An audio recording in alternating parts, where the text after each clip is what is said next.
凭什么你嫁的男人成了省里出了名的万元户，我却被人当破鞋一样赶回来？你这辈子想够了，该把命还给我。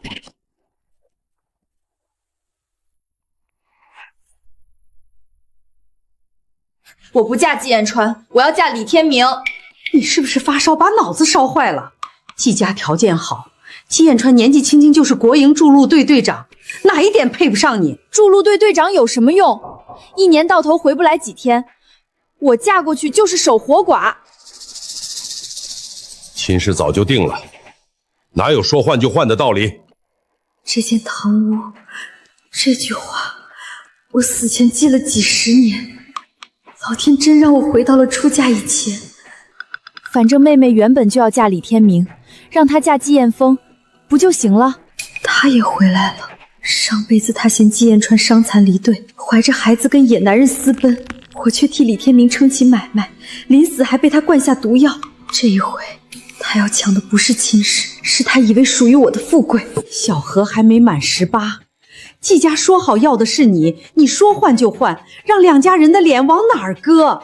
差3个月也叫差，盖上红盖头，谁看得出来？住口！你们必须答应，不然后果很严重。你姐姐以前好端端的，怎么突然就盯上李天明了？是不是你私下跟他说了什么？我什么都没说。那他怎么知道李家这门亲？两家就隔着一个村，他想打听，用得着问我吗？他性子直，心里藏不住事儿。你做妹妹的，平时该多让着他。从小到大，只要沈西一闹，错的就是我。上辈子我让了一辈子，最后连命也让了出去。等他回来，我再跟他说，婚姻不是买菜，不能由着性子挑。他既然认准了，您说得动吗？你这话什么意思？难道你也想换？我只是提醒你们，他刚才说不答应就不活，他吓唬人的，你别跟着添乱。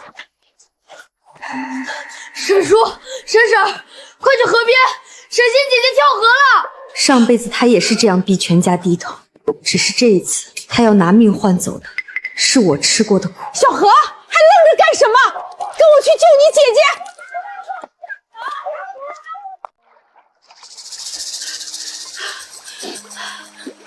欣欣，你要吓死妈了！为了一门亲事，值得这样吗？你们都不疼我，明知道我不想嫁季彦川，还非要把我往季家送。我不回，除非你们答应让我嫁李天明。妈答应你，你想嫁谁就嫁谁，再不逼你了。他赌赢了，还是和上辈子一样，只要他肯闹，父母就能把所有难题推到我身上。先闭嘴，把你姐扶回去。爸，我只要李天明，你们要是不答应，我还会跳。你听见没有？你非要逼死你姐姐才甘心。是他自己跳的河，不是我推的。可你点个头，他就不会再跳。小何，你给我站住！他衣服还在滴水，先带他回去吧。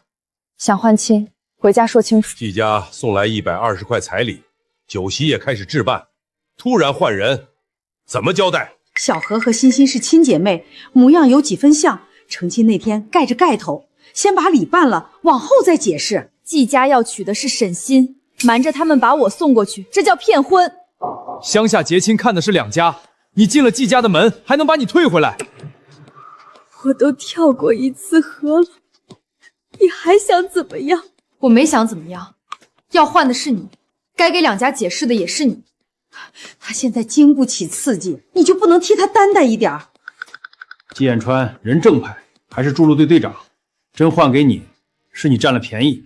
他们嘴里句句都是为我好，可他们真正想保住的是收下的彩礼，是已经摆出去的体面。小何，你姐姐从小身子不好，性子又拧，你比她懂事儿，这回就让她。让我嫁一个从没见过的人，还要替他担上骗婚的名声，这也叫让一让。季彦川哪点不好？多少姑娘求都求不来。既然那么好，为什么非得让我去？那李天明呢？他游手好闲惹事，姐姐为什么偏要嫁？我们养你这么大，现在只让你帮家里这一次，你姐姐的命就在你一句话上，你还想把全家逼到什么地步？小何，爸再问你一遍，这门亲你到底换不换？要我换，可以，但我有条件。100块钱算我的陪嫁，钱给我，我就替姐姐嫁去季家。100，你怎么张得开这个口？家里养你17年，哪一样不要钱？彩礼是季家娶儿媳妇给的，现在儿媳妇换成我拿一部分，有什么不对？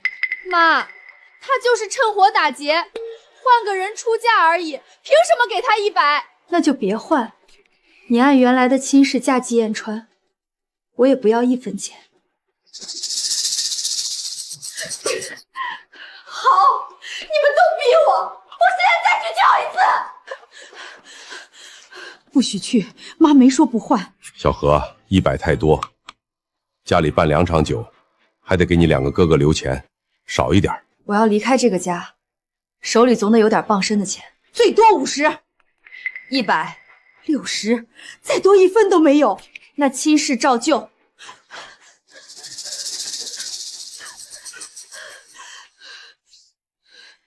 我就知道，你们舍不得钱，也舍不得他。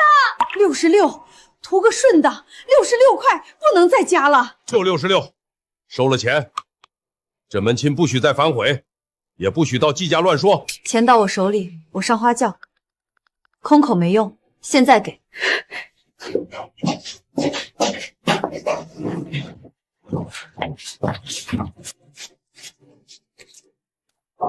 拿去，养了你这么多年，到头来还跟亲爹亲妈算账。上辈子我身无分文，只能死死抓住李天明。这66块，是我重活1岁握住的第一样东西。我嫁李天明也该有陪嫁，给你20。他有66，我凭什么只有20？你自己非要换亲，家里还要办酒，你2个哥哥也要成家，哪有那么多钱？那就把他的钱拿回来。刚才你拿命换亲，现在又想拿我的钱。够了，亲事就这么定，谁再闹，谁自己去2家退婚。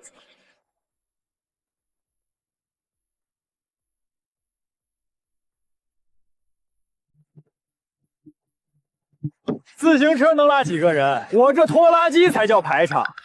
听见没有？李天明现在就比季彦川有能耐。车不是他的，油也不是他的。出了这道门，谁也不许说漏嘴。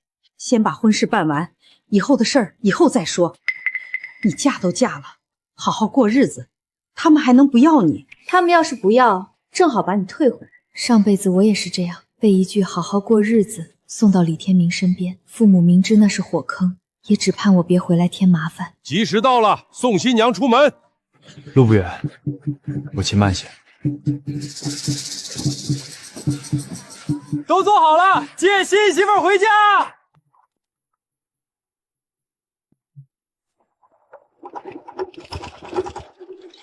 慢点儿，我的头都快撞散了。前面路不好走，你扶住我。上辈子我只在姐姐嘴里听过她的名字，她说她冷，说她残了以后像块废木头，可此刻她连每一个土坑都在替我避开。冷不冷？累了就说。不冷，不用听。抓紧，要下坡了。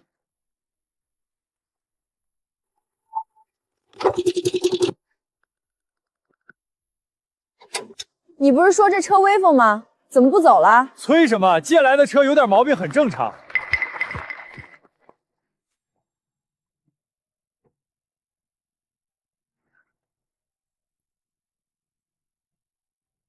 你不是沈西，你是谁？沈家为什么把你送过来？我叫沈河，是沈欣的妹妹。我去找你父母问清楚。别去，换亲的事我知道，也答应了。你答应了，季家没有答应。姐姐不愿意嫁你，她跳了河，逼着家里把我们2个人的亲事换了。所以你父母盖着红盖头，把你送进季家。是。你呢，也是被逼的。我同意了。我知道你原本要娶的不是我，可我既然来了，就没想回去。你多大？17，再过3个月满18。你没到法定年龄，这场酒席算不了结婚。我现在送你回去，所有责任由我来担，不会让人说你的闲话。我不回去。沈河，婚姻不是换一张盖头，你今晚留下，往后可能会后悔。姐姐认定李天明会有出息，他不会换回来。我回沈家，只会再被送去另一个他们认为合适的人家。那我说实话，我听说过你，也知道季家人的品行，我愿意试着跟你过日子。3个月后，等你满18，我陪你去公社办结婚登记，领证之前，你可以随时改变主意。你同意我留下了？我同意你自己做决定，不是同意沈家骗婚。谢谢。你进季家不是来当免费劳力，家里的活儿谁有空谁做。上辈子李天明总说，女人进门就该伺候男人。第一次有人告诉我，妻子不是谁家的长工。我今晚睡外面。外面还有客人，你出去，所有人都会知道出了事儿。那我打地铺。床够大，中间隔一床被子就行，睡地上容易着凉。你确定？确定。季彦川，今天的事，对不起。该道歉的不是你，睡吧。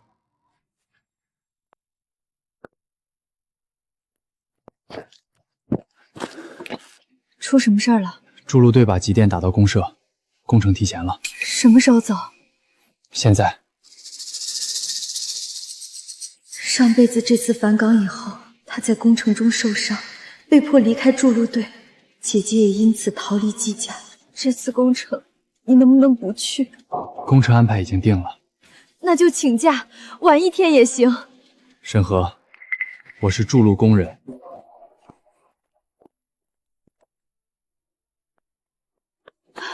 可你这一走，可能会受很重的伤。你怎么知道？昨晚沈欣亲口说的。他说你这次会受伤，离队，一条腿还会废掉。他为什么会这么说？我不知道，他说的太肯定，我心里不踏实。为了换亲，他连跳河都敢，也许只是想让你后悔。可万一呢？你上工地时多留一身后，别逞强，也别为了获奖不要命。工程有保密要求，我不能向你透露，但我答应你，能避开的危险绝不硬闯。你真不能不去。如果筑路的人碰上危险都往后退，那些险路谁去修？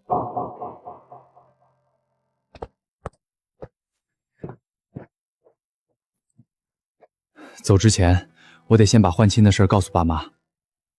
他们要是不肯认我呢？错不在你，无论他们怎么决定，我都会把你安顿好。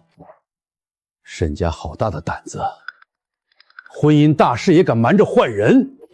爸，这件事我也答应了，你们要怪就连我一起怪。怪你做什么？你才17岁，家里逼到这个份上，你能往哪儿去？他还没到两证年龄，3个月内我不会碰他，等他满18，再由他自己决定要不要登记。这是应该的。进了这个门，就是一家人。燕川不在家，你安心住着，没人会赶你。嫂子，我哥常年在筑路队，以后家里有我陪你。上辈子我在李家受了委屈，所有人都媳妇熬几年就习惯了。季家知道我顶替了沈欣，却没有一个人拿我撒气。沈家骗婚的账以后再算。燕川，工程安排要紧，别误了车。刚成亲就走，连3天回门都陪不了小何。回门的东西我已经列好了，麻烦妈替我准备，不能让她一个人回去，还被娘家轻看。去省城的快上车，马上发车。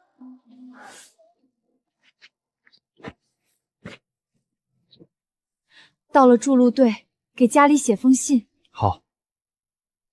执行工程一定小心，名利都是虚的，平安回来才是真的。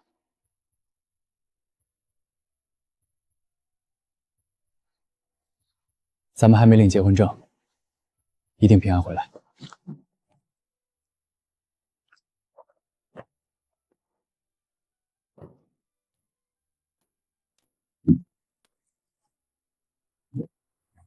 我没能留下他，也不知道几句提醒能不能改变前世那块飞石的方向。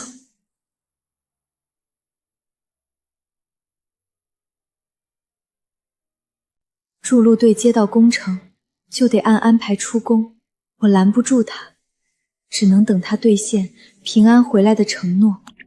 妈，我拿1斤鸡蛋糕就行，这些好东西留着家里吃，给他们也是白费。第一次回门只带鸡蛋糕，像什么话？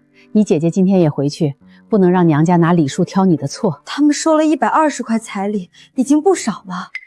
彩礼是彩礼，回门是回门。燕川走前特意交代，让我多备些东西，给你撑场面。那时李家说我是花高彩礼买来的，连一块肉都舍不得让我带。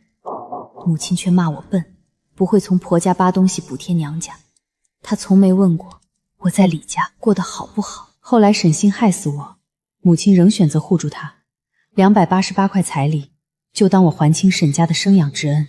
妈，红糖和肉留下，我带草鱼和鸡蛋糕，礼数也够了。你娘家人多，一条鱼够谁吃啊？他们若嫌少，我就原样带回来，正好给爸和小妹夹菜。行，听你的。要是受了委屈，别硬忍，早点回来。我记住了。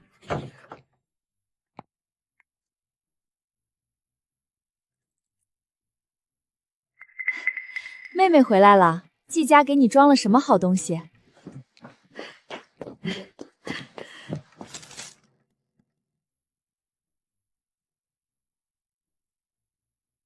就你一个人，季彦川呢？筑路队有紧急工程，成亲第2天就走了。新婚第2天就把你扔下，看来这队长媳妇儿也没多风光。五花肉呢？红糖呢？季家条件那么好，连这些都舍不得。是我只肯拿这些，妈要是看不上，我现在拎回去。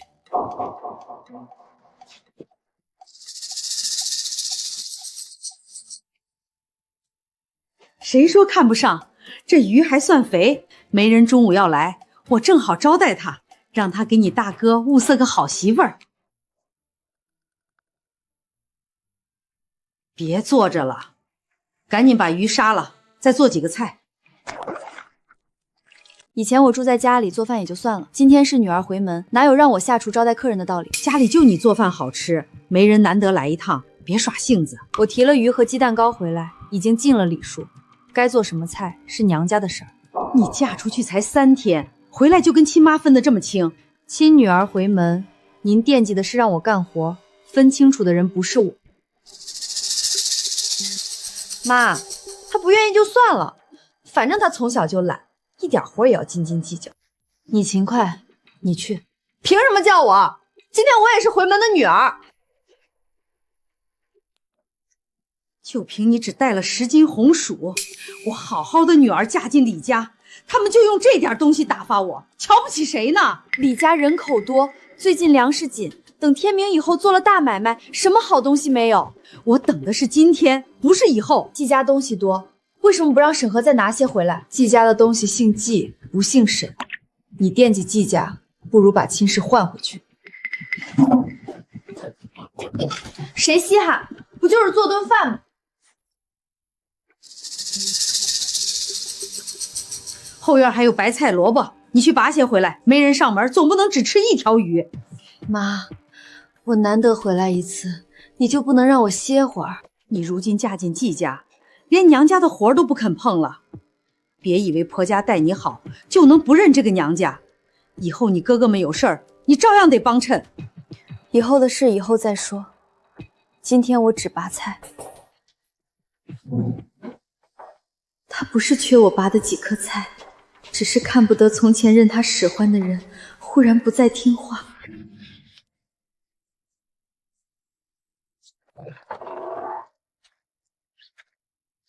原来你躲在这儿。这里是沈家，不是李家，你找沈心去。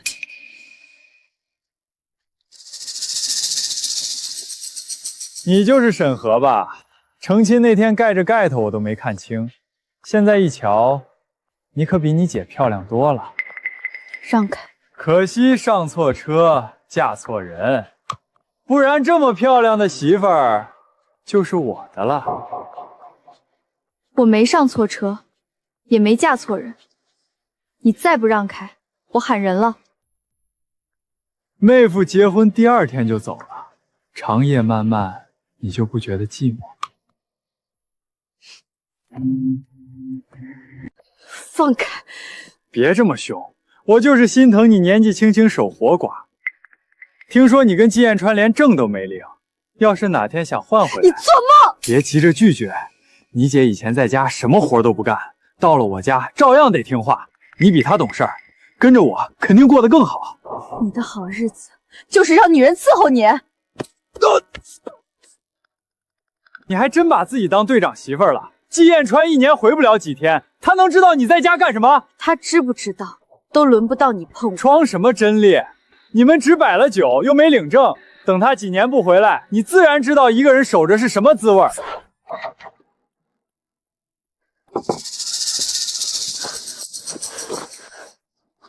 沈河，你敢勾引我男人？就说了几句话，你大呼小叫什么？他从小就仗着那张脸勾引人，自己男人不在家就来抢姐夫。你哪只眼睛看见我勾引他？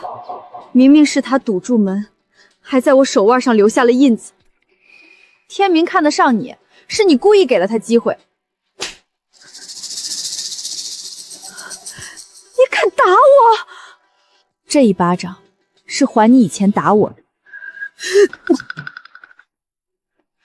以前你不敢还手，现在嫁个筑路队队长就觉得有人给你撑腰了。以前是我年纪小，不是我欠你打。季彦川相貌堂堂，在筑路队前途光明，我是眼瞎了才会看上李天明这种游手好闲的混混。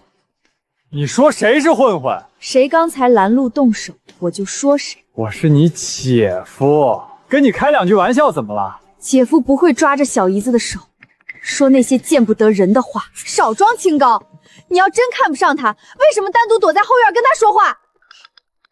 是妈让我来拔菜，也是他自己跟进来的。你不敢怪自己的男人，就想拿我撒气。队长媳妇儿怎么了？队长媳妇儿就能随便冤枉人？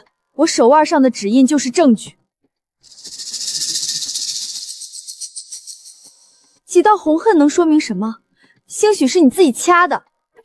你可以继续闹，把爸妈和媒人都叫来，让他们当面听听李天明刚才说了什么。我现在是季彦川明媒正娶的媳妇，你们再堵门坏我名声，我就去公社妇联评理，让全村人听听你们占不占理。我只是怕天明被你迷惑，没想坏你的名声，你别乱扣帽子。刚才是他抓着我不放，你真怕出事，就管好自己的男人。说几句话而已，哪有你们讲的这么严重？看清楚了吗？你为了他冲出来，他连替你解释一句都嫌麻烦。我们的日子轮不到你管，我也没兴趣管。狗改不了吃屎，别再放出来咬人。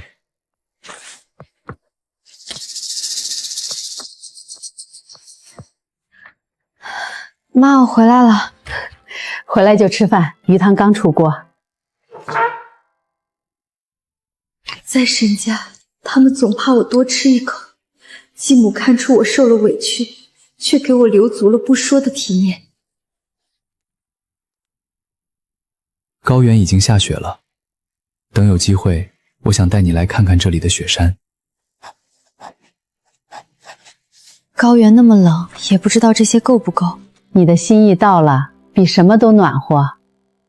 从那以后，我每半个月都能收到他的信。我把肉酱、毛衣和蛤蜊油寄过去，只怕在风雪里平安。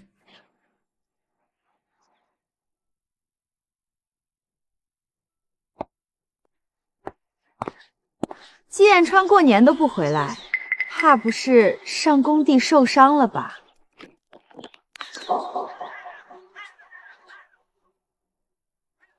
我早说干勘探没什么好，高山险路的，说不定哪天就缺胳膊少腿。光荣是光荣，可苦的是媳妇儿。你疯了！我的丈夫在外修高原公路，你却诅咒他缺胳膊少腿，这一巴掌你不冤。干勘探的冒险奔波，哪能拿这种事儿咒人？没有建设者在外奔波，他还能安稳站在这里说闲话？我们姐妹之间的事儿，用得着你们多嘴？自家姐妹也不能判人家丈夫残废。我说的是实话，干勘探本来就随时可能没命，危险是真的，可你盼着他出事也是真的。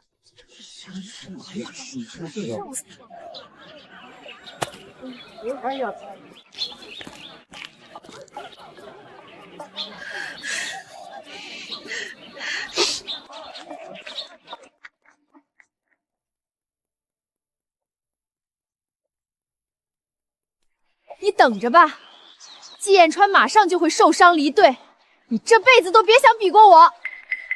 先管好你自己的日子吧，白天下地回家洗衣做饭，公婆不喜，妯娌排挤，李天明还当甩手掌柜，这就是你拼命换来的好亲事儿。从前在沈家你连碗都不肯洗，如今李家一大家子的衣服都归你，所谓万元户媳妇儿的福，你想到了吗？你怎么知道？你是不是也……都是一个村的，李家那点事儿还能瞒住谁？路是你自己选的，哭着也要走完。明年天明就会大展拳脚，让我过上人人羡慕的日子。那我等着，到时候你守着一个离队的穷汉人，别哭着来求我接济。他说中了季彦川前世的伤，也知道李天明后来发急。如今季彦川没有消息，我无法把他的话只当成恶毒的诅咒。我知道他只是想刺痛我，可季彦川迟迟没有消息，还是让我心里发沉。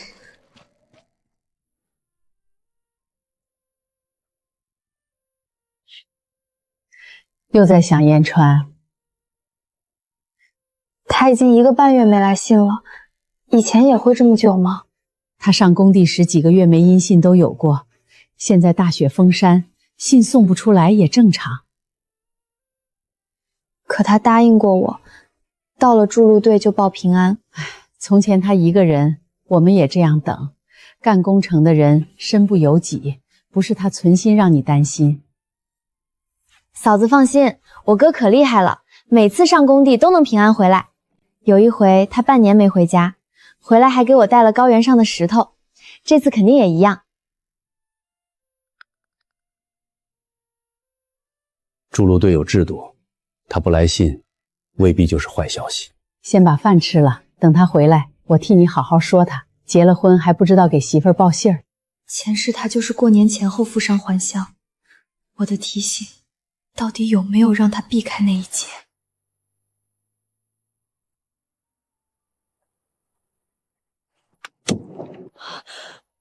彦川，嫂子别慌，他刚从职工医院出来，伤情已经稳定。快，先把人送进屋，外头冷。别哭，我活着回来。季队长坚持回家过年，医生才准他出院。伤口不能沾水，右腿也不能使力。路上辛苦你了，回去替我向工友们报平安。到底伤在哪儿？背部和右腿分别被爆破飞石击中，背后的飞石再偏2毫米就会打到脊柱，算我命大。2毫米？我在职工医院住了半个月，已经好的差不多了，伤只是看着吓人。医生怎么说？以后施工上工地会不会受影响？不会，好好恢复，我还能回筑路队。真的不会留下后遗症？腿还能像以前一样走路？医生检查过，骨头和要紧的神经都没伤到，养好以后跑步也不成问题。你没骗我？你还在等我回家？我哪敢拿这种事儿骗你？受了2处伤还油嘴滑舌。答应过你平安回来，我做到了。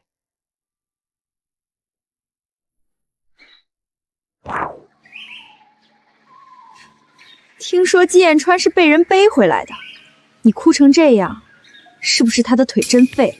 姐姐这么急着来，就是想看他残废。我是来探望妹夫，伤得重不重？总得让我进去问问。他需要静养，不见客。让我看一眼，我还能笑话他不成？你脸上的笑已经藏不住了，不敢让我见，那就是伤得严重，再也不能留在筑路队了吧？让你失望了。燕川的伤不耽误干活，休养好就能回筑路队。不可能，背部被飞石击中，腿也伤了，怎么可能没事？季彦川为什么没残？他怎么能没事？因为他听进了我的提醒，也因为他命不该绝。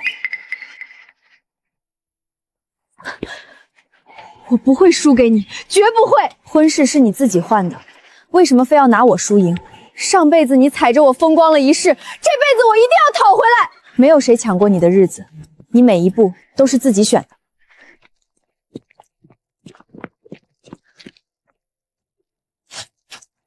为了卖这点东西走这么远，我脚都快冻僵了。小点声，赶紧走。他看见我们走得这么快，可能急着去什么地方吧。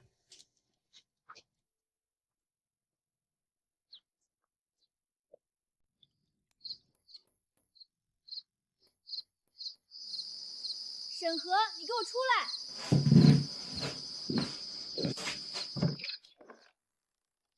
要不是你告密，那条巷怎么偏偏今天来了那么多集市管理员？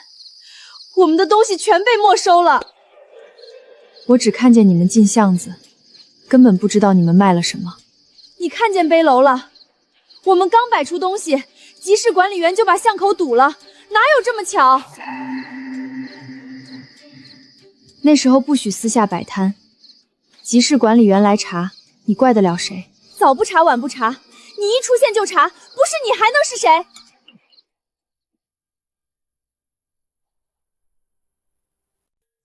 现在不许私人买卖，你自己往风险上撞，怪不到我头上。你就是看不得我发财。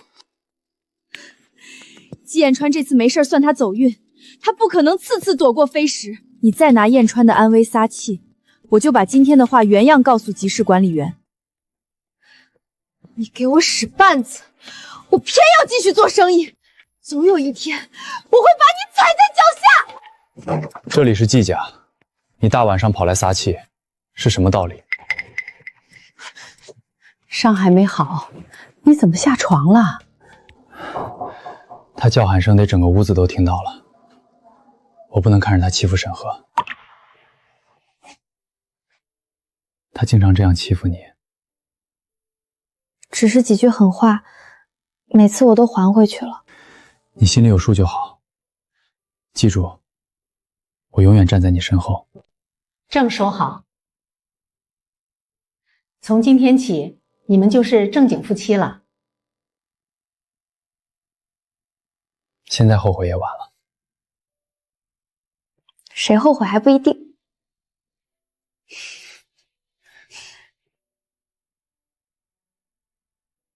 等家属院修好，你愿不愿意来随队？好，到时候我一定去。筑路队条件艰苦，比不上家里。这样啊，那要不我不去了。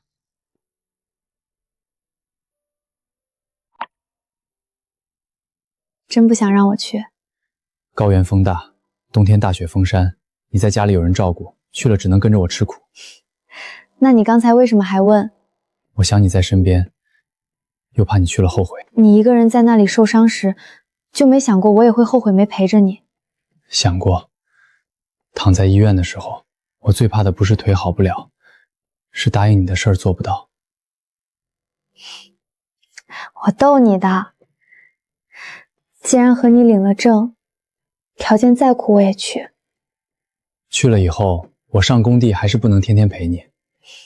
我有手有脚，会安排自己的生活。随队是和你共同生活，不是让你一天到晚守着我。你的腿才良好，快放我下来。医生说已经不碍事。明天还要赶路，早点休息。就是因为明天要走，有些事儿才得抓紧。这一回，我不再是被迫留在婚姻里的女人，我愿意把余生交给他，也愿意和他去任何地方。等我的电报，我来接你。你先照顾好自己，再受伤我就不去了。保证不再让你担心。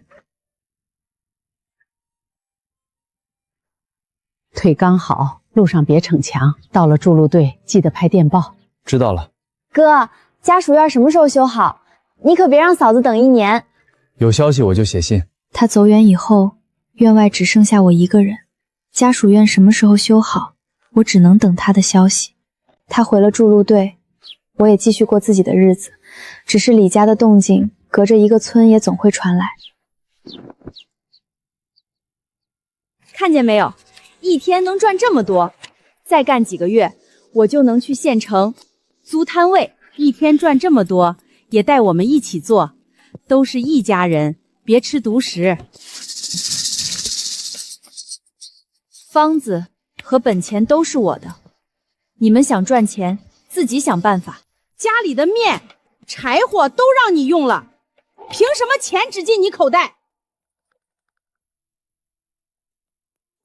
都松手，让街坊看见像什么样子？吵死了！赚几个小钱也值得吵。你嫌钱少，明天跟我一起去卖。不要说，大热天走街串巷，我可受不了。你昨天剩下的肉包，今天热一热又卖，我全家吃得上吐下泻，赔钱！包子出锅时明明是热的，谁知道你们还吃了什么？大夫都说是变质的肉馅，你不赔，我就找生产队评理。昨天剩了几个，我放在蒸笼里，今天重新热透了，不该有事儿。3伏天的肉包放1夜，还敢卖给人吃？我家孩子现在还躺着。赚的钱还不够赔，从今天起不许再卖吃食，一次意外而已，我以后注意就行。你拿全家人的名义冒险，出了人命谁担得起？妈说的对，折腾半天还惹麻烦，不如不干。你以后能成为万元户，现在连卖包子这点苦都不肯吃。什么万元户，有吃有喝就行。要赚钱你自己赚，别拉上我。家里的面和钱都不会再给你，安生下地干活，别再丢人现眼。这里挣不到钱，我就去阳城，听说那边买卖活机会多，我总能找到挣钱的门路。去阳城要车票、介绍信，还要路费，你拿什么去？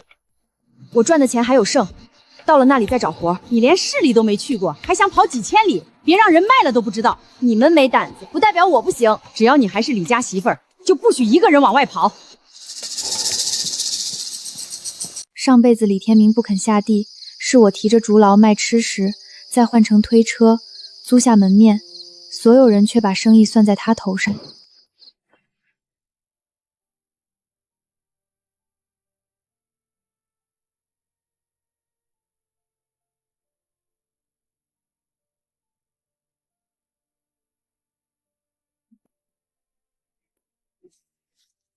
还是天明有能耐，娶了媳妇，家里的日子也红火起来了。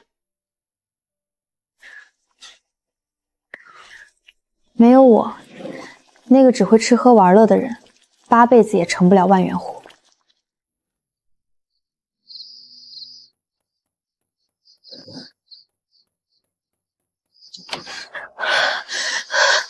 你干什么？沈河，你早就知道对不对？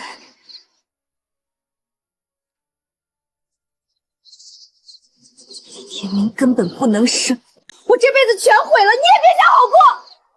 你怎么发现的？喝醉以后早说了，只有我像个傻子要蒙在鼓里。这样子你也得偿命。上辈子李家给出高彩礼，不是看中我，而是想替不能生育的李天明遮丑。他们灌醉我，找来李天明的朋友，逼我替李家留后。我回娘家求救，他们却跪着求我回李家继续过。受了这么大委屈，爸妈最疼你，一定会替你讨公道。他们真的会帮我？当年是他们把你嫁出去的，现在他们难道能不管？你会这么好心？多亏你换亲，我才能嫁进季家。你替我跳了火坑，我当然该替你想办法。那你跟我一起回去，我一刻也不想在李家多待。我这几天受了风寒，头晕的厉害，跟你走只会拖慢脚程。你是不是又在骗我？天快亮了，李家发现你不在，马上会出来找人。你再耽搁，连沈家的门都进不了。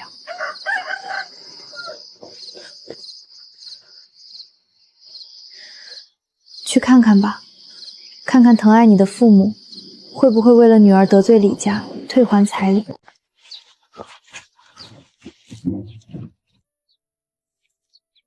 路上要转2趟车，粮票和钱贴身放好，到了以后立刻给家里报平安。燕川在电报里写了接站时间，中途要是误了车，就找车站工作人员，别跟陌生人走。妈，您放心，家里缺什么就写信告诉我。嫂子，等我放假也要去看高原的雪山。好，我和你哥等你。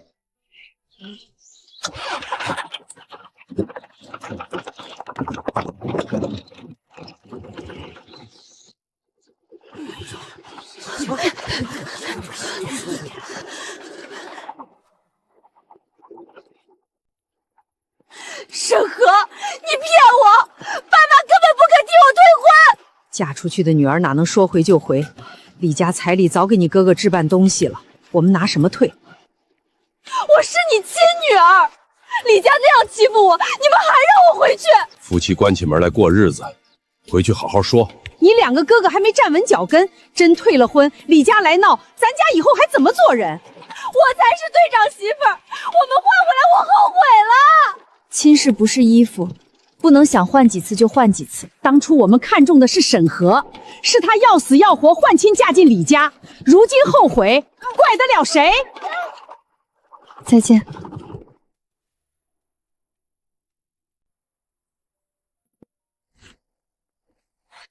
到了省城还要转车，别睡过站。妈，您和爸回去吧，路上风大，别冻着。嫂子，见到我哥先替我骂他，家属院修好才来信。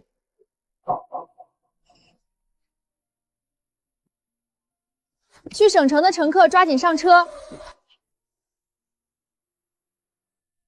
我没有回头找沈欣，他选择的路还没有走完，而我要去过自己的日子。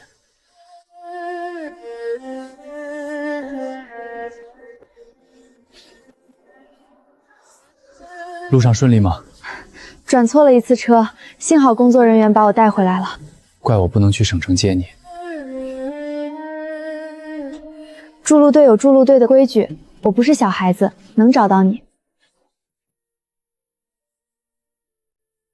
欢迎来高原。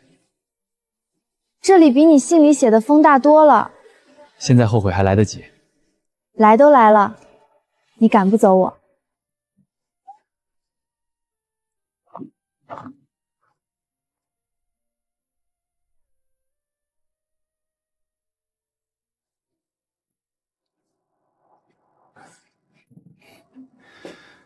条件暂时就这样，缺什么我慢慢添。能遮风，有你在就够住。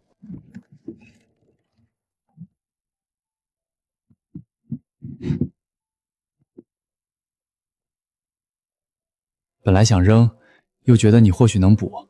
扔了多可惜，这里布料难买，补一补还能穿几年。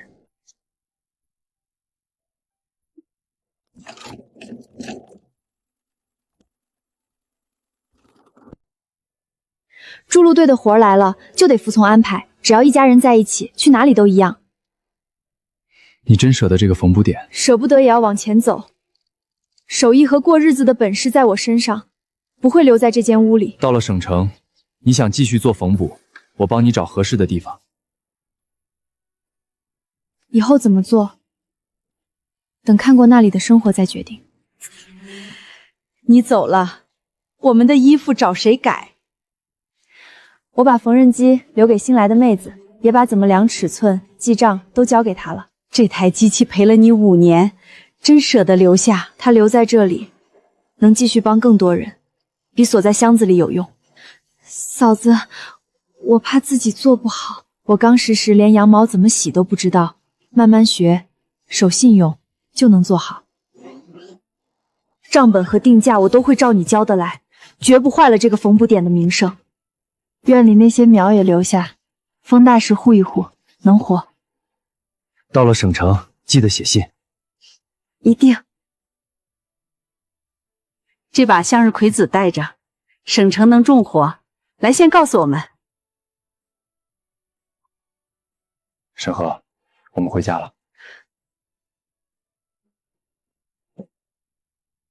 舍不得了。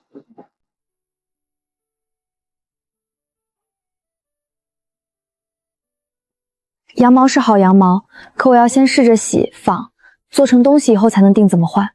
不急，你做的东西结实，我信得过。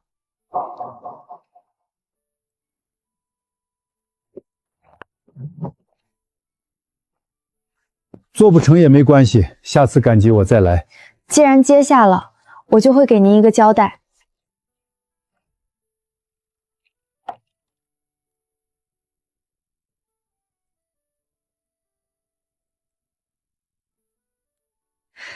这比供销社买的还暖和，给我做一件，我按价付钱。目前只在家属院里做，数量不能多，也不能影响大家正常生活。你做事稳当，大家是看重手艺来换，不会逼你赶数量。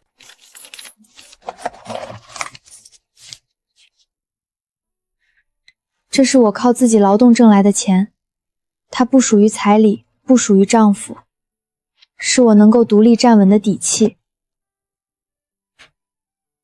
想怎么用？先买布和针线，剩下的存起来，把手艺慢慢做下去。你自己挣的钱自己安排，缺人搬东西时叫我。季队长给我当搬运工，不怕工友笑话。帮自己爱人干活有什么可笑的？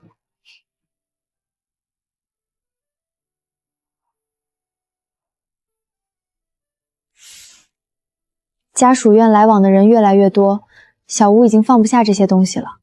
你想借那间空屋？我想把空屋借下来，办个家属便民缝补点。不过得先跟工程处打招呼，把规矩问清楚。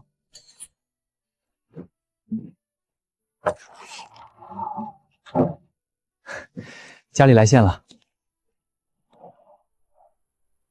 李家院子起了大火，李天明受了重伤，命保住了，却因为私下倒卖的旧账和伤人，被带走查办。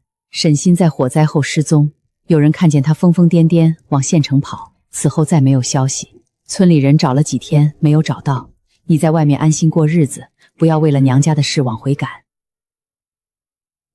在想你姐姐。那是他选择的命，前世缠着我的那些事儿，到这里该结束了。我在想，家属院边上有间空屋，我要不要向工程处申请借用，办个便民缝补点？你想做就做，只要工程处同意，做缝补换些日用品都行。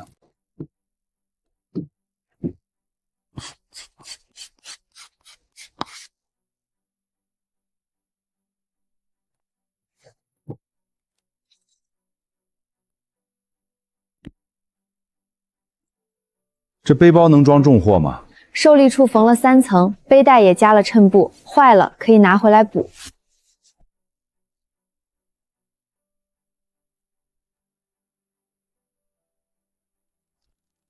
今天又收了7件，后面还有2个客商等背包。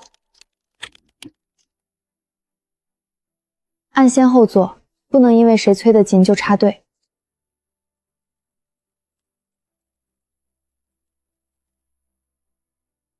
来换补衣服的人比预缴中多，但每一分钱都要靠真缴、信用和规矩挣来。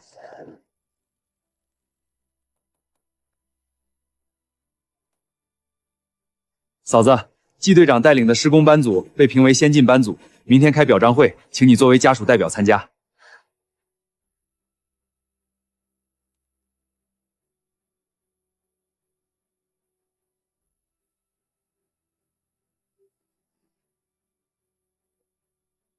20多块是全部本钱，要是赔了，往后得重新从缝衣服攒起。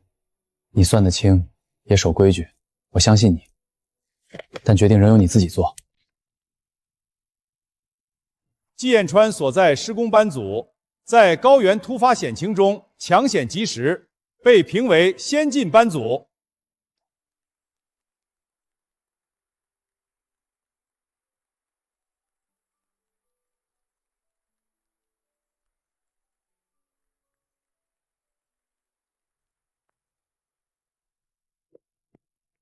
沈河，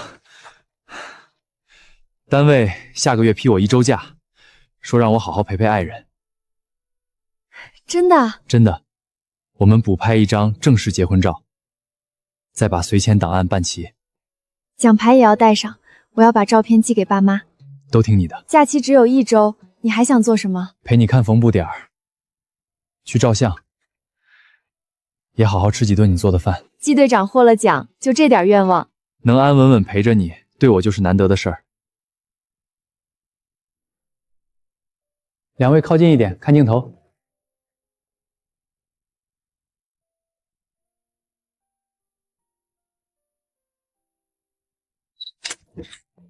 照片半个月后来取。3年没回去了，这个假期我们回老家看看。你什么时候买的？批假以后，我知道你迟早得回去，把该了结的事儿了结。回去一趟，有些话不说清楚，我心里始终留着一扇没关好的门。我陪你，你想说什么就说什么，不用再顾及沈家的脸面。这是我和他们之间的账，我自己算。你站在我身边就够了。3年过去，村子变了。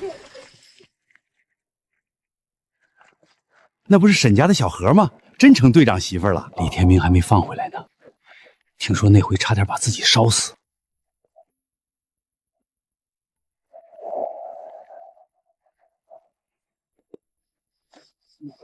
李天明也为自己的选择付出代价，只有沈家那道旧门仍像前世一样等着我低头进去。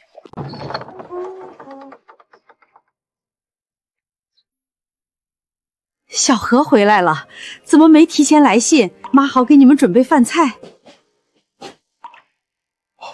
快坐，言川，如今看着更有出息了。这几年家里不容易，你2个哥哥成家花了不少钱，我和你爸身子也1年不如1年，所以呢，你如今伴着冯补点儿，彦川又是筑路队队长，手头总比家里宽裕。亲人之间，该帮还是得帮。当年换亲是委屈了你，可我们把你养到17岁也不容易。做人不能发达了就把父母的养育之恩忘干净。我今天回来，就是要把这份恩算清楚。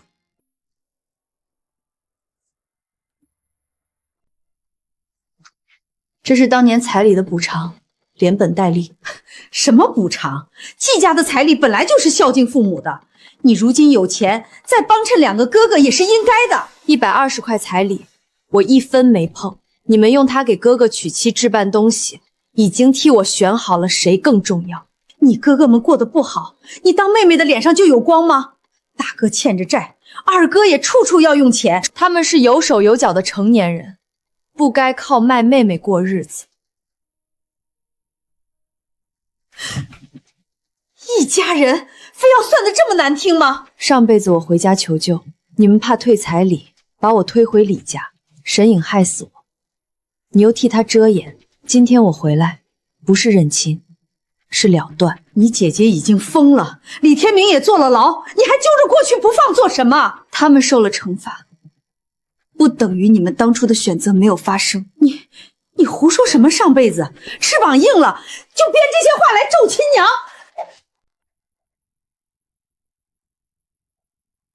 沈河的话还没说完，这是我们沈家的家事。她是我的妻子，也是能替自己做主的人。我不会替她说，但谁也不能逼她闭嘴。收下这笔钱，从今往后，我和沈家再无瓜葛。你们的儿子养老，不要再来找我。你敢走出这个门，就别再回来。我本来就没打算回来。小何，是爸对不住你。这句话来得太晚了。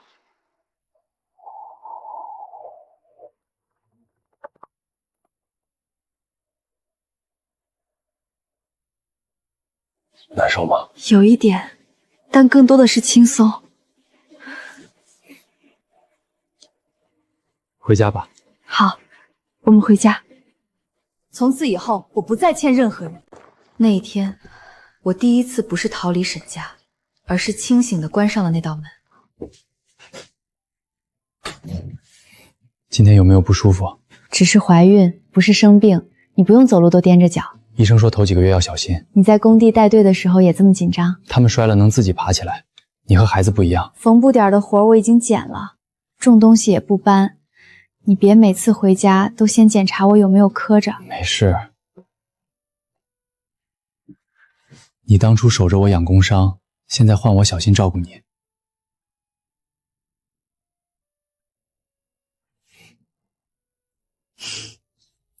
现在还听不见。我先让他熟悉爸爸的声音。你怎么知道是女儿？儿子女儿都好，只要像你，性子别太软。也别全像我，要像你一样，认准该做的事儿就不退。那他以后恐怕比我们两个都倔。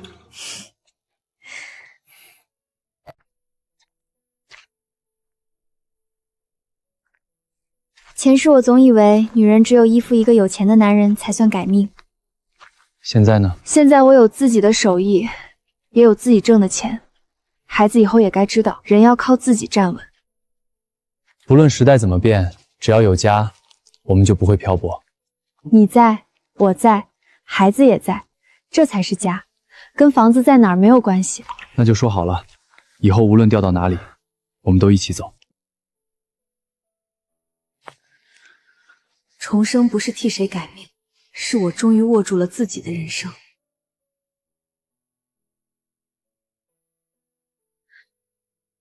他听见了。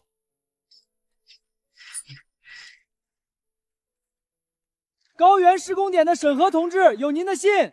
你娘这些年偏心儿子，几个儿媳都不待见他。你大哥成亲欠下不少债，家里天天为生计吵架。他从前总说养儿防老，如今儿子们各顾各家，连生病时都互相推脱。沈欣失踪一段时间后，又在集市出现，卖来路不明的东西，当众大闹。后来被街道临时收容，他精神一直不好，后来被送到郊区福利院安置。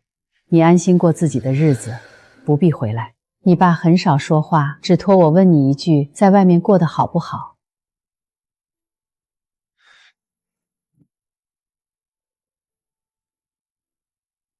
不回信吗？妈只是告诉我结果，不是让我回去收拾残局。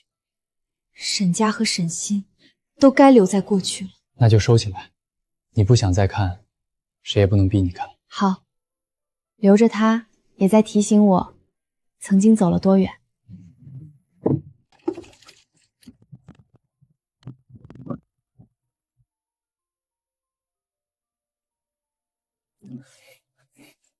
放心，一颗都没被风吹倒。这片地从前连草都不长，你倒真种活了。老牧民教我挑耐旱的种子，嫂子们轮流帮着浇水，不是我一个人的功劳。单位有意调我去省工程处任职，我们安排确定后，我们就要离开这里。是提拔，也是新的工程，省工程处条件更好，可责任不会比这里轻。什么时候？最快下个月。省城条件好，可这个缝补点和菜地都是你的心血。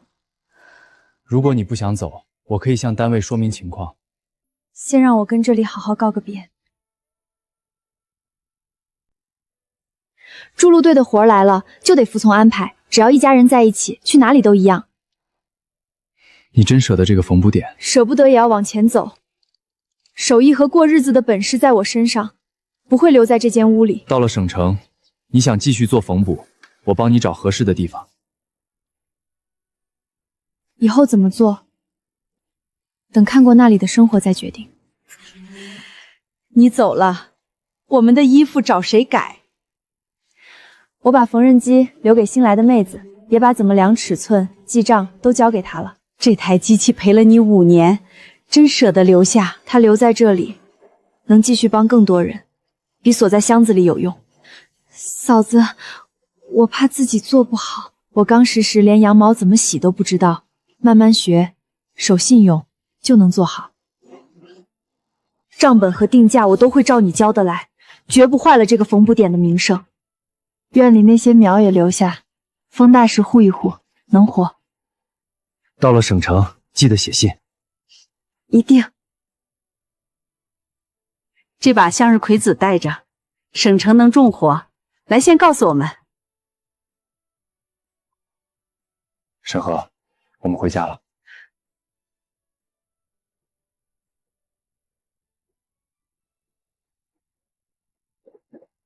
舍不得了。刚到高原时，我每天都嫌风沙大，只想着怎么熬下去。真要离开，才发现那里每一寸地都有我们的日子。到了省工程处，条件会好很多。家属院有学校，也有供销社，你想继续开缝补点，可以开得更大。我暂时不想继续做缝补了，不做这一行了。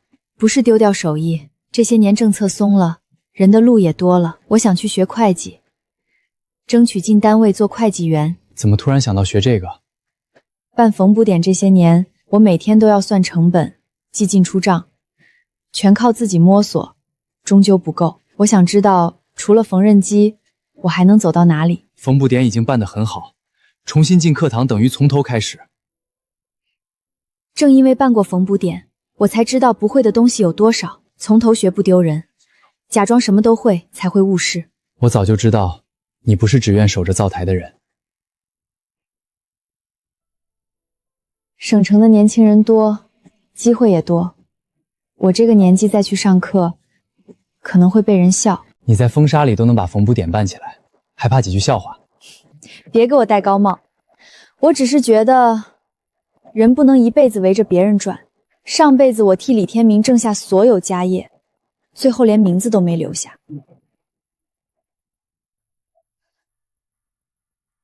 你想学什么做什么，我都支持。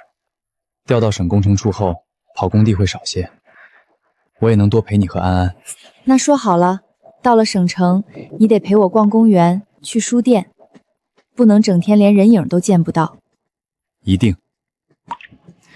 不过你也得给丈夫留点时间，不能眼里只有账本。还得给安安留时间，她现在正是跟着大人学东西的时候，我不能只顾自己。照顾孩子是我们两个人的事儿，你上课时，我能带就由我带。燕川，谢谢你。谢我什么？谢谢你当年骑着自行车把我从那个家带出来。应该是我谢谢你，谢谢你愿意给我一个家。这里有托儿所，供销社也不远，你下课时安安有人照顾。比高原方便太多了。妈妈，这里没有大风了。是啊，以后你能在院子里好好跑。先去看看新家，下午我陪你去职人业余学校问问。成本核算最怕凭感觉，每一笔钱从哪里来，到哪里去有凭证。沈河同学，你来回答一下这个成本问题。总成本不能只算布料、针线、运输和损耗都要记进去。思路对，坐下吧。我20多岁才坐回教室，记得没有年轻人快，但缝补点的每一笔账都成了我听懂这些知识的底子。基础弱一点没关系，肯把问题找出来就能追上。我回去再算一遍，明天把答案交给您。今天学的怎么样？挺有意思，乱糟糟的账目理清以后，跟把一件旧衣服重新裁好差不多。食堂多做了几个，我给你留的，趁热吃。安安呢？在托儿所吃过了，王嫂帮忙接她，我先来等你。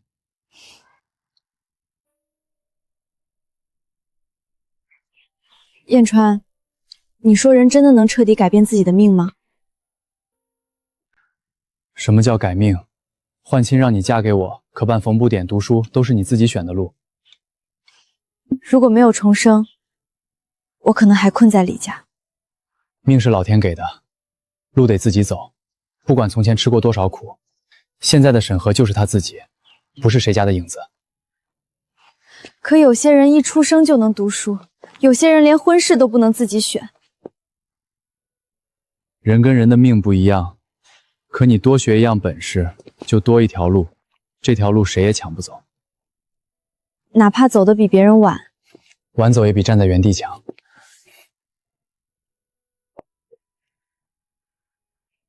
谁说我担心了？只是感慨一下。感慨完就回家。供销社来了新鲜豆腐，我今晚炖给你吃。你会炖豆腐？在炊事班学了2招，保证不烧穿锅。审核下课了，季主任又接书包又送吃的，院里谁不羡慕你？他今晚还要炖豆腐，我正准备回去看着锅。你能读书，他肯在家搭把手，这才像过日子。王嫂，您别只夸我，安安今天多亏您帮忙接回来。邻里搭把手应该的，审核肯学，我们也替他高兴。在沈家，别人说我木讷；在李家，他们说我命苦。到了这里，大家看见的终于只是审核。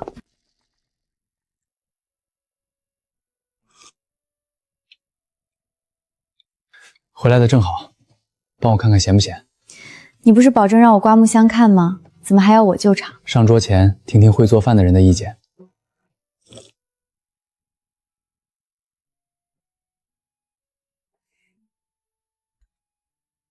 骗你的，味道正好。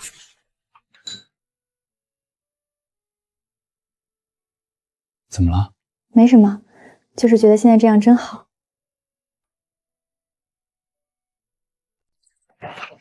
都快9点了，还不休息？有件事想和你商量，等把业余会计班读完，我想去备服厂或者招待所争取一个会计员岗位。是不想待在家里，还是觉得我的收入不够保障生活？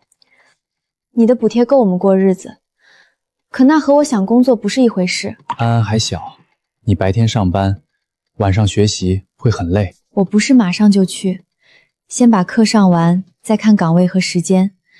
要是照顾不了安安，我会重新安排。我也能调整休息，可筑路队临时有工程时，不能保证每天准点回家，所以要提前商量，而不是因为可能有困难，就让我永远待在家里，托和所有人照顾他。家里的事儿我们也能分担。我只是想知道，凭这些年学到的东西，能不能真正在外面站稳？在高原办缝补点，不也算站稳了吗？那是特殊环境下的互助。现在到了省城，我想让单位正经考一考我的本事，争取一个靠自己得来的岗位。我想有一天别人提到我，不只说我是季主任的爱人，也知道我能把一套账算得清清楚楚。我不是反对，只是怕你把自己逼得太紧。你从前吃苦惯了，累了也不肯承认。在高原做缝补时，好几次趴在缝纫机旁睡着。所以这一次我先跟你商量，过日子不是谁压着谁，有难处就摊开了说，一起想办法。我不怕吃苦，我怕一停下来，又只剩下季彦宇的妻子这个名字。你从来不只是我的妻子，只要不伤身体，你想去就去，以后还想进修，我也支持。如果我第一次没考过呢？再考，你不是为了向谁证明，没必要把一次结果看成输赢。真的？但有一个条件。什么条件？累了就说，不许一个人硬撑。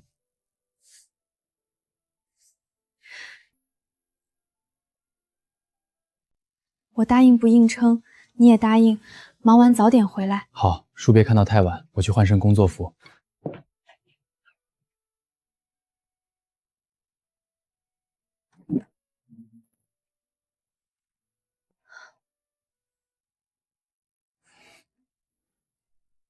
错一道题，不代表前面的都白学。我要找到错在哪里，真正做财务，1分钱都不能含糊。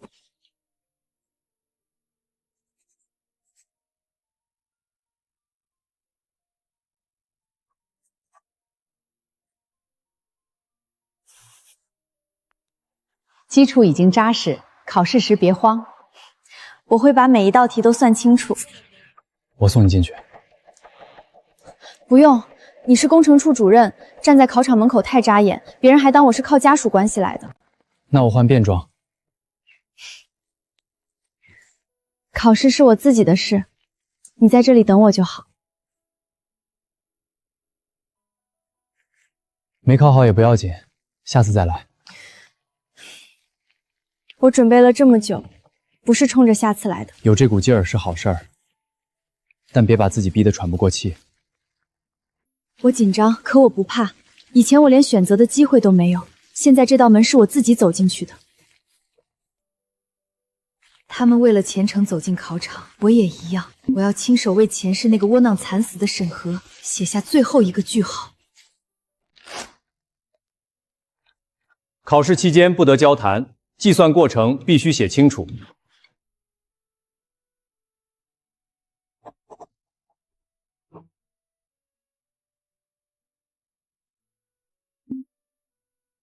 还有15分钟。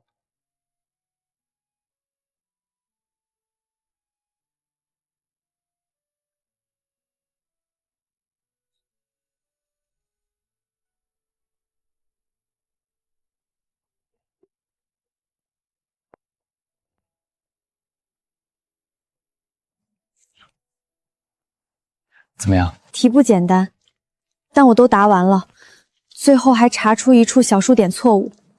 那就是有把握。感觉很好，我觉得自己能行。回家炖肉，今天先犒劳沈会计。成绩还没出，别叫得太早。早晚的事儿。签字领取。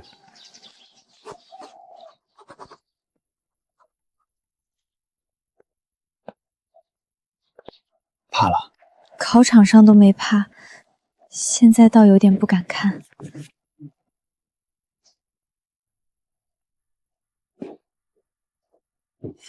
这是你自己挣来的结果，打开吧。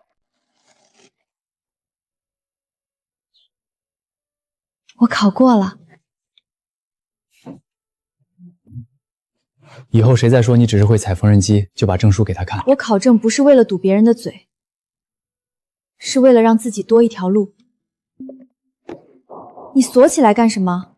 我还要拿着它找工作。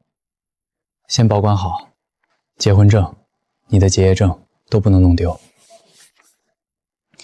我打听过，省工程处财务科正好有空缺。什么时候报名？这周递材料，除了结业证，还要看以前的经历。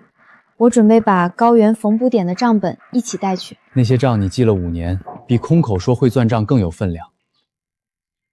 课业结业了，接下来就去争取那份正经岗位。你不怕我忙起来顾不上家？我们之前商量过，真遇到问题，再一起解决。那今晚吃顿好的，庆祝我终于跨过第一道门。我去买菜，你负责保管证书。当晚，季彦川很晚才回来，坐在桌边久久没有开口。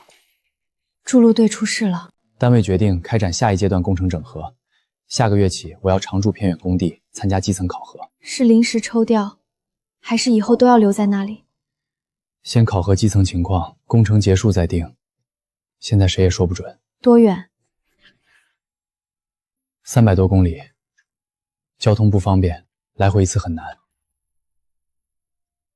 要去多久？顺利也要几个月，不顺利可能大半年。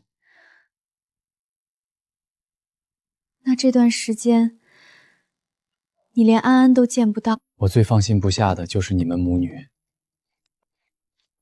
我争取过留在省城，可我现在的职务必须带头。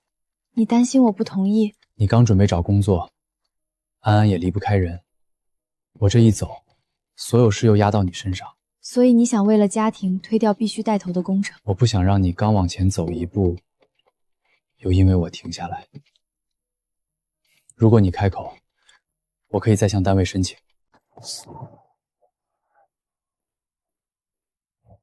去吧，你是筑路队的队长，这是你的责任。你不用马上回答。我已经想清楚了，既然学会了管账，总不能连自己的家都安排不好。安安和工作怎么监护？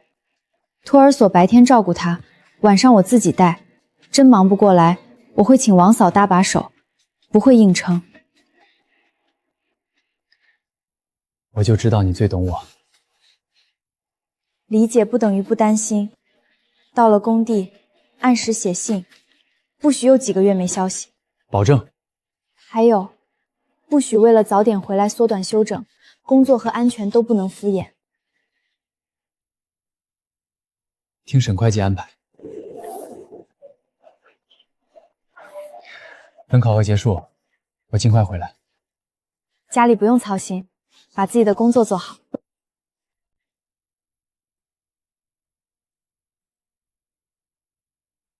你以前在施工点办过便民缝补点，没有在单位做账的经验。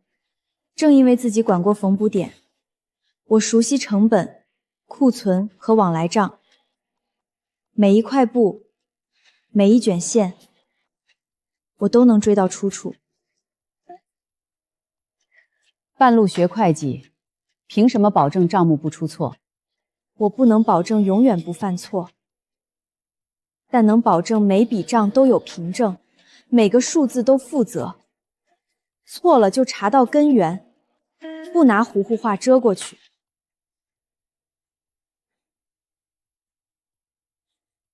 孩子还小，丈夫又在外地，你能按时到岗？孩子和家里我都安排好了，不会耽误上班。科里正缺个临时会计员，明天来施工，能不能留下看你自己的本事。谢谢科长，我一定把账做好。这是你的桌子，先熟悉物资入库和报销凭证，不懂就问。好。这里的账涉及被服、粮油和日常物资，一处数字写错，后面整本账都要返工。我先核凭证，再入习系，最后复核总账。这些先算进本月，下次再补钱也一样。没有签章就不能入账，等手续补查再算，否则月底对不上。刚来就这么较真儿，以后月部有你忙的。月底忙，总比账出了问题再补救强。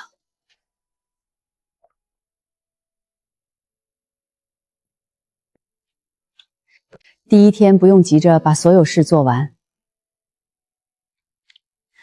我只是想先弄清楚这套账怎么走，明天才不会重复问。肯问不是坏事，怕的是没弄动就自作主张。缝补点的账本只有我自己看，后勤处的每一个数字却关系着集体物资。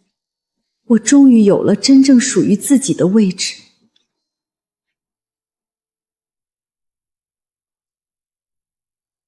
今天还有最后一块五花肉，要不要？要，帮我称了。这是我头一次靠自己的本事进单位做事儿。我想用一顿热饭把这个日子记下来。妈妈，爸爸什么时候回来？考核结束就回来，咱们给他留一晚。我要把今天在托儿所画的画也留给爸爸。好，放在他碗旁边，让他进门就看见。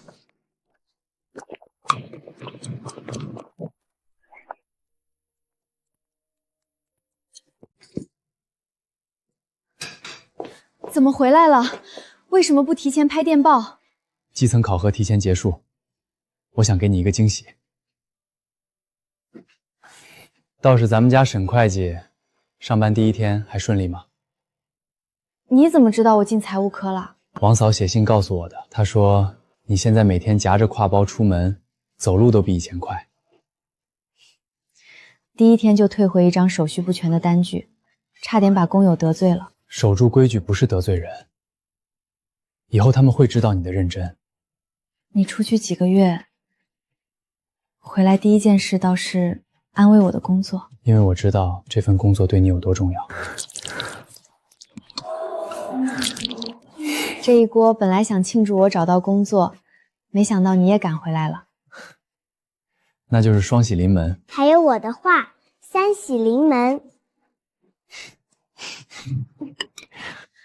前世我死在寒冷冬夜，以为一生只是无人问津的笑话。如今一顿热饭，一次平安归来，都是我亲手走出的生活。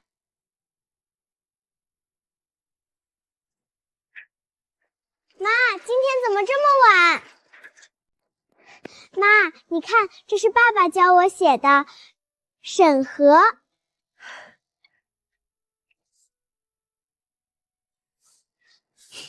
怎么不先练自己的名字？老师让写家里人的名字，我想先学妈妈的。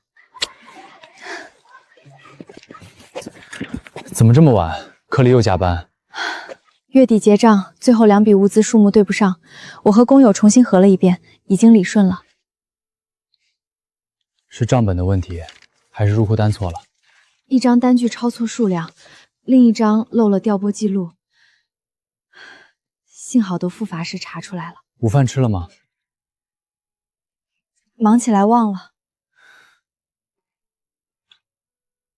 你答应过不拿身体硬撑。我不是故意不吃，发现问题时已经过了饭点儿。爸爸等你吃饭也没吃。不是说我晚回来，你们就先吃吗？安安非要等着给你看字，我也想等你一起。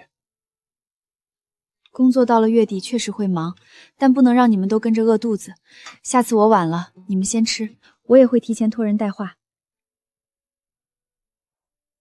那我把施工留到你回来再看，可以吗？可以，但饭必须先吃，不能拿饿肚子等人。可以，不过你也得在办公室备些饼干，不能一忙就空着胃。听季主任安排。从前我的名字总排在别人后面，如今它写在女儿的本子上，也写在财务科的账册和奖状上。先进屋吧，锅里给你温着饭，再晚就要干了。老施工点寄来的，工友写给我们的。当年那片连草都难长的戈壁，如今建成了重要的经济作物基地，家属院旁的菜地也扩大了。大家一直记得你留下的种苗。这就是我小时候住过的地方，看着一点儿也不像沙漠。你刚出生时，那里一刮风，窗缝里都是沙。为了种活几棵菜，大家得轮流挑水。现在能长成这样，是一代代人在那里守出来的。妈妈的缝纫机还在吗？信里没有写，只要有人继续用，它在不在原来的屋子都不重要。还在，接手缝布点的妹子已经带出了新徒弟。当初你走时最放心不下的就是那台机器和菜地。我那时总怕一离开，5年的心血就没了。现在才知道，东西留给需要的人，比跟着我搬进省城更有意义。以后能带我回去看看吗？有机会就去，让你看看爸爸当年施工，妈妈办缝匾的地方。也让他看看一块荒地是怎么变成良田的。是因为种子好吗？种子重要，人愿不愿意，一天天浇水护苗更重要。这话说的是地还是日子？都一样。日子从来不是突然变好的，是人一步一步走出来的。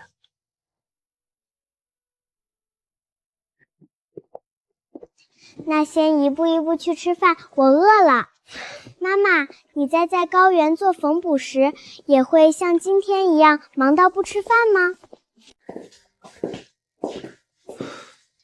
以前确实有过，所以今天是妈妈不对，以后不能拿忙当成忘记吃饭的理由。不是说等我回来再做吗？月底忙成这样，再让你回家做饭，我这个丈夫也太不称职。爸爸还说今天要煮甜酒蛋，庆祝妈妈把账都理清了。每个月都结账，哪能月月庆祝？妈妈，你那时每天都踩缝纫机不累吗？累，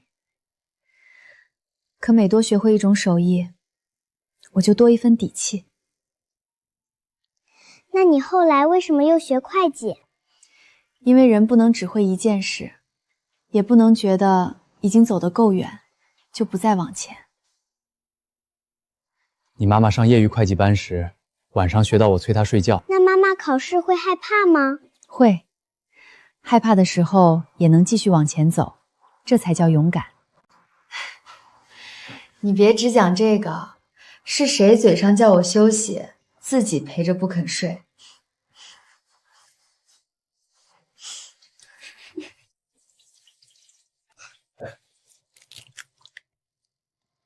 一个给妈妈，一个给爸爸，一个给我。今天真正该庆祝的是一家人都平平安安坐在这里。还有沈会计连续3年结账没有出过差错。你从哪里听来的？你们科长前几天碰见我，夸你认真。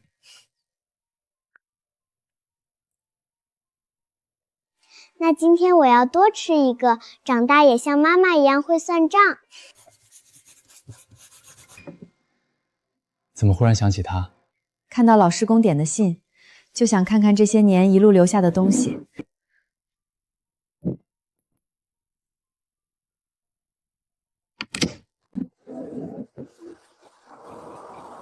怎么有这么多红印章？哪一张最重要？每一张都不一样。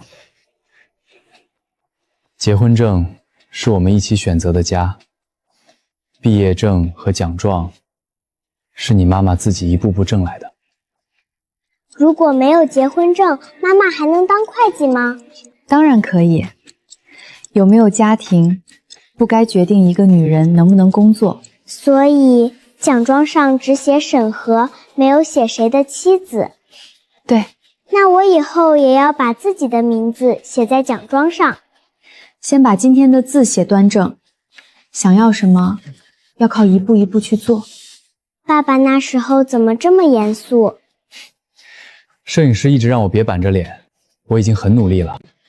第2张比1张好。第1张向领导给下属开会。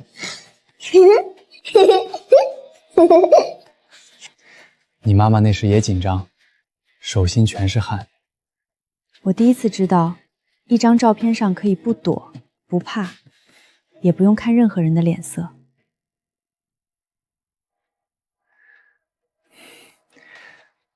拍完照片以后，你还反复问我，缝补点关1天会不会耽误生意？那20多块本钱，都是一针一线攒的，我当然紧张。后来缝补点办得那么好，证明你的紧张没有白费。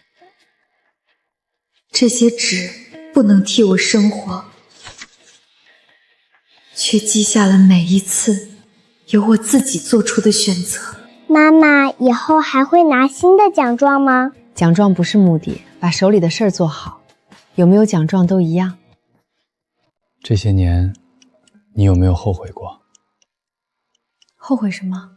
离开老家，跟我去高原。后来又一次次搬家，你原本可以留在熟悉的地方。熟悉不等于适合。沈家和李家我都熟悉，可那里从来没有我的位置。真正让我留下来的，从来不是哪个地方，是身边的人有没有把我当成一个完整的人。高原最难的时候，你也想过回去。我想的是风沙小一点，日子容易一点，不是离开你。当初换亲，我答应让你留下，其实心里一直怕你有一天会觉得，那只是走投无路时的选择。开始时确实是走投无路，但之后每一步都是我自己选的。妈妈，你们结婚时我在哪里？你还要很多年才会来到我们身边。那我看不见你们怎么结婚的。以后讲给你听。现在就讲，我想知道妈妈为什么会坐爸爸的自行车。因为那天我已经决定，不能再走上他累辈子的老路。那天我盖着红盖头，谁都不知道新娘换了人。你爸爸骑得很慢，每个土坑都替我绕开。我只觉得后座的人太安静，和媒人说的不太一样。到了晚上，他揭开盖头，第一句话就是：“你不是沈心。”爸爸生气了吗？生气，气沈家拿婚姻骗人，也怕你妈妈是被逼来的。可他没有拿我撒气，还问我愿不愿意留下。怎么会忘？那一天以前，我以为自己一辈子只能替别人活。我第一次见你时，只觉得你年纪小，眼里却压着很多不该属于17岁姑娘的东西。害怕、委屈，还有不甘。我死过一次，重新睁眼时，最先想的不是报复，是绝不能再走回李家。我开始不敢全说，怕你觉得我疯了，也怕一切仍会照着前世发生。可你还是提醒了我，那次攻城我避开了正面追击，虽然仍被飞石击中，却没有伤到脊柱。你后来把前世的事儿告诉我，我才明白你为什么总怕我上工地受伤，也明白你看见李天明时为什么像看见仇人。所以你答应换亲，不是因为喜欢我。那时连面都没见过，谈什么喜欢？我只是知道你是筑路工人，季家人的品行也比李家可靠。我也不是见你第一眼就懂你，只是觉得一个还没成年的姑娘被家里换进来，不能再由别人替她做主。所以你愿意等我满18，也愿意让我随时反悔。如果留下你需要靠强迫，那我和沈家又有什么区别？你把一辈子压在一个没见过的人身上，胆子真大。不是胆子大，是没有退路。我后来才明白，你留下不是依赖我，而是想先找到一个能喘气的地方。对，可季家给我的不只是喘气的地方，你们让我知道，妻子不是长工，女儿也不是换彩礼的东西。我第一次在季家吃饭时，妈把最好的菜夹给我，没有问我能给家里带来什么。那时我就知道，有些家庭真的不靠牺牲一个人维持。妈妈重活一次就遇到爸爸了吗？先遇见了选择，然后才遇见他。那爸爸也是妈妈自己选的吗？最初是被换来的亲事，后来是不是继续走下去，每一天都是我重新做出的选择。可我一直有件事不敢问。什么？如果那天沈家没有逼你，如果你有很多条路可以走，你还会不会选我？我不知道没发生过的人生会是什么样，但如果让我带着现在的记忆再选一次，我还是会坐上你的自行车。不是因为我后来当了主任。你受伤时，我不知道你还能不能回筑路队，也没想过离开。职位高低从来不是我留下的理由。高原那几年，你吃的苦不比在老家少。苦不一样，在李家，我做的再多也是理所当然。在高原，我缝一件衣服，挣1块钱，都有人尊重我的劳动。你第一次挣到5块钱时，把钱数了3遍，还问我该不该交给家里。因为以前我的钱从来不真正属于我，你说那是我的劳动所得，由我自己安排。本来就该这样。你给我的是选择，不是圈住我的绳子。我能办缝补点儿，也能放下缝纫机去读书，能跟着你随队，也能拥有自己的工作。你也从没要求我为了家庭放下筑路队的责任，每次分别你都担心，却还是让我去做该做的事儿。支持不是没有害怕，是害怕以后我们仍愿意一起承担。可我也有过私心，你说不去随队时，我难受的话都说不出来。我知道，所以后来不敢再逗你。你还笑？因为那个一向镇定的筑路队队长，眼尾一下就垂下去了。爸爸也会怕妈妈不要他。那妈妈学会计时，是爸爸拉妈妈吗？爸爸照顾你，替我做饭，让我能安心读书。妈妈也努力考试，谁都没有替谁走路。以后你也一样，我们能扶你一把，但自己的路得自己走。那你现在还觉得自己选对了？从坐上自行车的那一刻起，我就知道我选对了。选对了，不是从此什么难处都没有，是遇到难处时，身边的人不会把你推出去。就像爸爸受伤，妈妈照顾他；妈妈考试，爸爸陪他。对，也像妈妈加班回来晚，你和爸爸会担心，但会和我商量，不会逼我辞掉工作。那我今天等妈妈吃饭，是不是选错了？不是错，是办法不够好。关心一个人，不该用让他内疚的方式。下次先吃饭，再给妈妈留一碗。我记住了。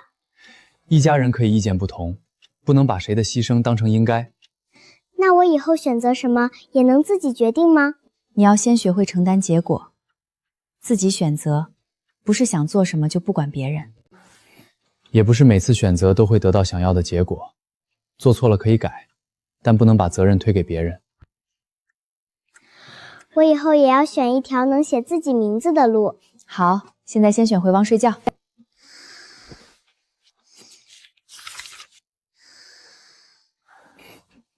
晚安。一些事像蜕掉的旧皮，记得存在过，却不必一直披在身上。那前世呢？前世的审核死在大年初2，现在的我有工作，有孩子，也有一个尊重我的丈夫。还有你自己挣下的一切，缝补点儿、结业证、工作，没有一样是别人施舍的。所以我终于能平静提起过去，它只是来路，不是我的全部。我不需要靠恨他们证明自己过得好。哪里来的？这些年我们攒下来的，我把原来的几笔定期和最近的津贴整理到了一起。家里的存款一直是我记账，怎么还有这一本？上工地和获奖的补借，我单独存了一部分，本来想等数目够了再告诉你。为什么瞒着我？不是防着你，我想给这个家留一份不会轻易动用的底气。这么多，加上你这些年的工资和高原缝补点留下的积蓄，够我们在省城买一个小院子。这是我们2个人的钱，不是你给我的惊喜。当然，你的工资占了不少，我只是负责把账外那部分存起来。以后家里再存钱，不能瞒着对方，哪怕出发点是好意，也要把账说清楚。接受批评，以后每笔补助都先交给沈会计过目。季主任什么时候也学会管账了？跟沈会计生活这么多年，总该有点长进。高原缝补点攒下的钱，我一直留着一部分，那是我第一次靠自己的劳动攒下本钱。你的工资也撑起了这个家，安安的学费，家里的日常开支，不是我一个人在承担。这笔工程奖金为什么一直没动？那次工程回来，看见你守在医院，我就想把它留给我们的以后，只是那时钱还不够做什么。现在够了，不是因为一笔补助，是我们2个人一年年攒起来的。刚才还说不能只围着账本转，现在又算上了。买房不是小事，钱从哪里来，用完还剩多少，都要清楚。还要留出安安上学、老人看病和日常急用的钱。我已经分开算了，买完院子，剩下的够应付生活，不能为了房子把手里掏空。你决定怎么花，我放心。不是我决定，是我们商量。你慢慢算，我不催。这些年我们一直住家属房，现在有了这笔钱，你最想拿它做什么？买个院子吧，不用很大，够我们一家3口住，也给安安留一间能安静写字的屋。你想住哪里？离学校和单位别太远，日子方便最重要。院子要能晒到太阳。还想种菜？种一点菜，也种满向日葵。高原带回来的种子还留着，我一直没舍得全种下去。安安呢？她肯定有要求。给她搭个秋千，以后她放学回来可以先在院里玩一会儿，再写作业。那我负责找木料搭秋千，你负责挑院子、管账。院子一起挑，家是3个人的，不能我一个人说了算。听你的。以后他会走得比我们更远。只要是他自己选的路，远一点也没关系。